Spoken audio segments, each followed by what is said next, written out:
कामिल bag. आप देख रहे हैं सिटी बुलेटिन न्यूज। पेश हैं आज के प्रमुख समाचार। रामनगरी अयोध्या में आज से होली का पर्व शुरू हो गया। रंग भरी एकादशी से इस पर्व की शुरुआत अयोध्या में हो जाती है। हनुमानगढ़ी पर रंगोत्सव की छटा आज देखते ही बन रही थी। हनुमानगढ़ी से बता दें कि होली की शुरुआत हो जाती है। नागा साधु विराजमान हनुमान जी को अबीर गुलाल लगाकर होली खेलकर रंगोत्सव के सप्ताह का आगाज करते हैं। तस्वीरें आप देख सकते हैं। हनुमानगढ़ी के महंत राजूदास के नेतृत्व में सैकड़ों की संख्या में नागा साधुओं ने हनुमानगढ़ी पर आज होली खेली। ढोल नगाड़े के साथ आज नगर भ्रमण पर टोली निकली। रामनगरी के प्रमुख मठ मंदिरों में जाकर के नागा साधुओं ने आज होली का आमंत्रण भी दिया। नागा साधु रामनगरी के सांस्कृतिक सीमा यानी 5 कोस की परिक्रमा भी कर रहे हैं। हनुमान जी के निशान के साथ सड़कों पर निकले नागा साधु फगुआ गाते हुए प्रमुख मंदिरों में आज होली का आमंत्रण देते नजर आए। अबीर गुलाल से आज रामनगरी पूरी तरह से सराबोर नजर आई। हालांकि होली अभी 3 दिन के बाद है, लेकिन रामनगरी अयोध्या में रंग भरी एकादशी के दिन से ही होली के उत्सव की शुरुआत हो जाती है। संसदीय राजभाषा समिति के सदस्य आज अयोध्या पहुंचे और रामलला और हनुमानगढ़ी के दर्शन पूजन के बाद सभी सदस्य केंद्रीय रिजर्व पुलिस बल के कार्यालय पहुंचे, जहां पर उनका स्वागत कमांडेंट छोटेलाल ने बुके भेंट करके किया। बता दें कि संसदीय राजभाषा समिति का गठन राजभाषा अधिनियम 1663 के अधीन वर्ष 1976 में किया गया था। उच्च अधिकार प्राप्त संसदीय समिति है यह, जिसमें 30 सदस्य सांसद के, 20 लोकसभा के और 10 राज्यसभा के होते हैं। है कि हमारे देश की मुख्य भाषा जो हिंदी है और हिंदी को बढ़ावा देने के लिए एक संसदीय राजभाषा समिति बनाई गई है, जो कि हिंदी भाषा को प्रोत्साहित करती है और हिंदी में ही सब कुछ काम करने के लिए हम लोगों को निर्देश होता है। तो संसदीय राज की जो समिति है राजभाषा की, वो समिति के मेंबर्स यहाँ आज सीआरपीएफ के बटालियन में अयोध्या में आए हुए हैं और उनका मुख्य उद्देश्य यही है सूचना देना कि सबको बताना, आग्रह करना सबसे कि जितना ज़्यादा से ज़्यादा काम हो सके आप हिंदी में करें। और कई सालों से हम लोगों को हिंदी में काम करने के लिए बताया जाता है और दिन पर दिन हमारी हिंदी भाषा में काम करने की जो शैली है और जो ऑफिशियल काम है और भी काम है, वो सब हम लोग कोशिश करते हैं ज़्यादा से ज़्यादा हिंदी में करने के लिए। अच्छा डेवलप हो रहा है और हम लोग अपने हिंदी राजभाषा के दौरे पर आए थे और ये जगह नज़दीक थी, इसको अखबारों में टीवी में सुनते ही रहते हैं, तो यहाँ आकर के आज हम भी देखेंगे कि क्या यहाँ कैसा भव्य मंदिर बन रहा है, कैसा हो रहा है और उनके दर्शन भी करेंगे। अब भाई कम से कम हिंदू तो है ना, तो उसके अब मोदी जी और योगी जी विकास के कार्य कर रहे हैं। अब क्या कर रहे हैं, कितना कर रहे हैं, ये हम अलग से जब पूछेंगे। आज हम दर्शन को और विकास को मिक्स नहीं करेंगे। बहुत बहुत धन्यवाद। केंद्र सरकार में कई महत्वपूर्ण मंत्रालयों के सलाहकार सदस्य अनूप चौधरी आज अयोध्या पहुंचे और भगवान रामलला के दरबार में हाजिरी लगाई। इस मौके पर उन्होंने कहा कि नशा मुक्त समाज बनाने में मुख्य भूमिका निभाने को अयोध्या धाम के संत तैयार हैं। अनूप चौधरी ने आज राम की पैड़ी का निरीक्षण भी किया। इस दौरान उन्होंने आरती स्थल का भी निरीक्षण किया।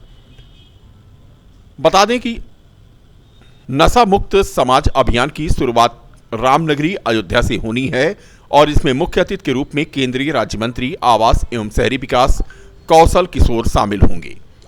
अनूप चौधरी ने आज बताया कि कार्यक्रम की तैयारियां जोर शोर से शुरू कर दी गई हैं। राष्ट्रीय हस्तशिल्प विकास योजना के अंतर्गत शुक्रवार को बीकापुर में वस्त्र मंत्रालय के तत्वावधान में टूल किट वितरण कार्यक्रम का आयोजन किया गया। इस दौरान कुम्हार जात के कारीगरों की आमदनी को बढ़ाने के उद्देश्य से उन्हें टूल किट प्रदान करते हुए क्षेत्रीय निदेशक वीरेंद्र कुमार ने दावा किया कि आने वाले समय में अयोध्या जनपद के इन कुशल कारीगरों की आमदनी दुगनी होगी। बिजली द्वारा मोटर चाक पाकर पिपरी, भरतकुंड, खजुराहट समेत करीब दर्जन भर गांवों से आए कुम्हार जात के कामगारों के चेहरे खिल उठे। टूल किट वितरण कार्यक्रम में मुख्य रूप से क्षेत्रीय निदेशक वीरेंद्र कुमार, सीटीओ आकाश गौतम, इंदु त्यागी, शुभम श्रीवास्तव आदि मौजूद रहे। ये भी बता दें कि आज टूल किट का वितरण जिन्हें करना था उनमें 30 कुम्हारों को चिन्हित किया गया था और उन्हें टूल किट आज वितरित की गई। के लिए हमारे शिल्पियों के लिए ये टूल किट का वितरण किया जा रहा है। ये चाक से चलने वाला, बिजली से चलने वाला चाक है। मेन मकसद है उनकी आय कैसे बढ़े, हमारे शिल्पकारों की आय कैसे बढ़े। और आय जब तक उनके प्रोडक्शन में ज़्यादा इजाफा नहीं होगा, जब तक उनकी क्वालिटी इंप्रूवमेंट नहीं होगी, गुणवत्ता नहीं आएगी, तब तक आय नहीं बढ़ेगी। अभी अयोध्या को देखते हुए यहाँ का जो विकास हो रहा है, जो हमारे पर्यटक संभावना है कि इलाकों में साल 2 साल में आएंगे, वहाँ इनकी मांग बहुत बढ़ने की उम्मीद है। इसीलिए ये चाक वितरण किया जा रहा है कि वो मांग को पूरी कर सकें और अपनी आय को बढ़ा सकें। ग्राम पंचायतों में विकास की समीक्षा तथा राजस्व विवादों के निपटारे के उद्देश्य को लेकर शुक्रवार को शासन के निर्देश पर बीकापुर के ग्राम पंचायत सोनखरी में चौपाल का आयोजन किया गया। नोडल अधिकारी के रूप में उप श्रम आयुक्त सविता सिंह ने मौके पर पहुंचकर ग्राम पंचायत द्वारा कराए गए मनरेगा तथा इंटरलॉकिंग के विकास कार्यों की स्थलीय समीक्षा की। इस दौरान उन्होंने कार्यों में हो रही शिथिलता पर असंतोष जाहिर करते हुए मातहतों को कड़ी फटकार लगाई। उन्होंने मौके पर मौजूद बीडीओ एएन उपाध्याय को 1 सप्ताह के भीतर तालाबों के सौंदर्यीकरण के साथ साथ इंटरलॉकिंग की गुणवत्ता पर दोबारा कार्य करवाने के निर्देश जारी किए। चौपाल में करीब दर्जन भर ग्रामीणों की शिकायतों का निराकरण भी किया गया। बता दें कि शासन के निर्देश पर यह कार्यक्रम चल रहा है। ग्राम पंचायतों में विकास की समीक्षा हो रही है और इसी उद्देश्य से आज उप श्रम आयुक्त सविता सिंह पहुंची थी सोनखरी, जहां पर उन्होंने ग्राम पंचायत के द्वारा कराए गए कार्यों का निरीक्षण किया। तो उसमें शासन का निर्देश है कि गांव की समस्याओं को सुनी जाए और विकास कार्यक्रमों की समीक्षा की जाए और उसको स्थलीय सत्यापन भी किया जाए। तो उसी के क्रम में आज ये ग्राम पंचायत सोनखरी का स्थलीय सत्यापन भी किया जा रहा है और ग्राम चौपाल का आयोजन करके जनता की समस्याओं को सुना गया है। और शिकायतें यहाँ बहुत नहीं मिली, एक शिकायतें मिली वो आवास से संबंधित थी, जिसको हम लोगों ने मौके पे निस्तारा। होली के त्योहार के ठीक पहले घरेलू गैस सिलेंडर के बढ़े हुए दामों पर सपा के पूर्व राज्य मंत्री पवन पांडे ने भाजपा सरकार पर आज जुबानी हमला बोलते हुए कहा कि महंगाई घटाने का वादा करके सत्ता पाने वाले लोग आज दिन ब दिन जनता को लूटने का काम कर रहे हैं। ऐसे धोखेबाज भाजपा सरकार को जनता कभी माफ नहीं करेगी।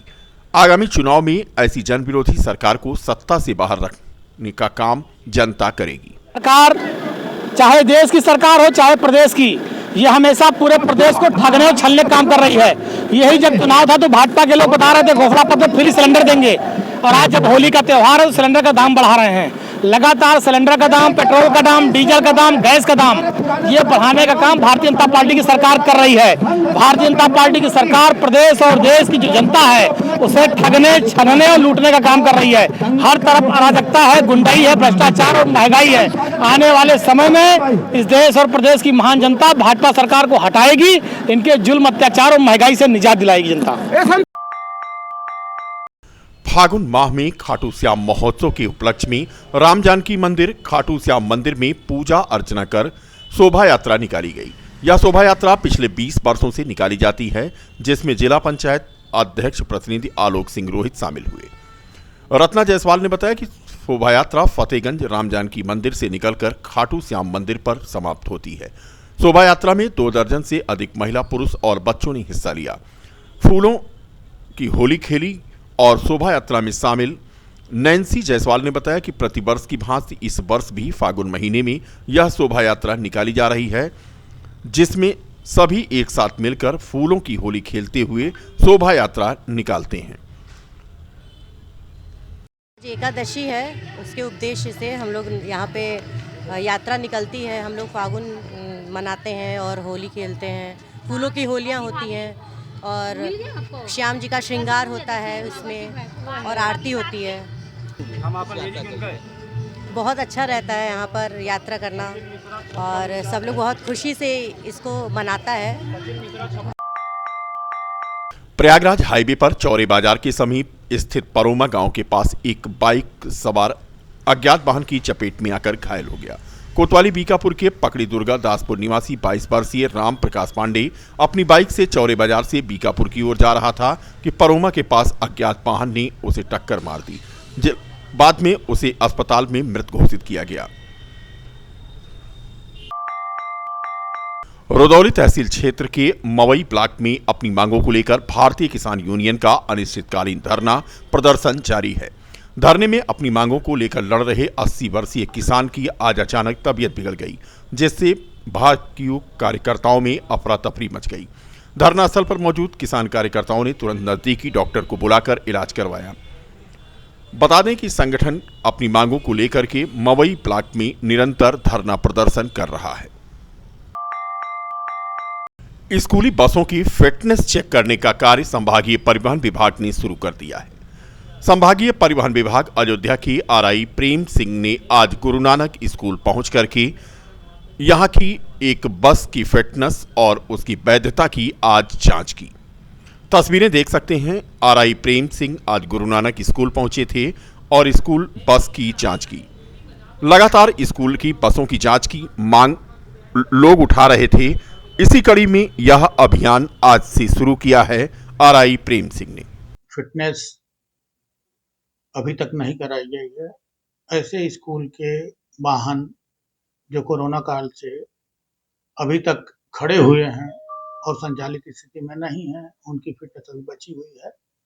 अब पुनः आरआई साहब को निर्देशित किया गया है कि स्कूलों में जा करके ऐसी बसों का परीक्षण कर लें, क्योंकि कभी कभी ऐसा होता है कि स्कूल की गाड़ियां कहीं इन्वॉल्व होने के कारण बिना फिटनेस की बसों का संचालन बच्चों को ढोने के उपयोग में लाया जाता है। ऐसे में उन स्कूल संचालकों को हिदायत भी दी जा रही है कि जो गाड़ियां संचालन की स्थिति में नहीं है या जिन गाड़ियों का फिटनेस नहीं है, ऐसे गाड़ियों का संचालन कदापि न करें और जिन गाड़ियों का फिटनेस नहीं है उनको मानकों के रूप में उनको कराते हुए उसको कार्यालय में ला करके उस गाड़ियों की फिटनेस करा लें। चूंकि अब विद्यालय बंद होने वाले हैं, इसलिए इसको एक बार से फिर चेकिंग कराई जा रही है और उन गाड़ियों का भौतिक सत्यापन भी किया जा रहा है कि जो गाड़ियों की फिटनेस 2-3 साल से नहीं कराई जा रही है कि स्कूलों में किस रूप में वो खड़ी है। अभी तक कितने स्कूलों की चेकिंग की गई है बसों की? अभी तक करीब 5 स्कूलों की चेकिंग हो चुकी है, जिनमें जो गाड़ियां संचालन की स्थिति में नहीं है उनके लिए नोटिस दी जा रही है। उन गाड़ियों को संचालन की स्थिति में लाने के लिए आप मानकों कितने दिन का समय दिया गया है? अभी समय की बात नहीं है, चूंकि वो गाड़ियां 2 साल से 3 साल से खड़ी हुई हैं। ऐसे में प्रबंधन को आगाह किया गया है कि ऐसी गाड़ियों का संचालन कदापि ना करें और ऐसी गाड़ियों का अगर संचालन करना है तो उनको मानकों के अनुरूप कराते हुए उसको कार्यालय में वाहन ला करके उसका फिटनेस करा लें। दूसरी चीज ये है कि कुछ स्कूल के वाहन जिनकी फिटनेस पूर्व में हुई है, उनको फिटनेस कराने के बाद उनका शीशा टूटा हुआ है या कोई चीज की और कमी आ जा रही है तो उनको भी हिदायत दी जा रही है कि ऐसे वाहनों को वो फिर से ठीक करा लें, क्योंकि उन गाड़ियों का संचालन किया जा रहा है।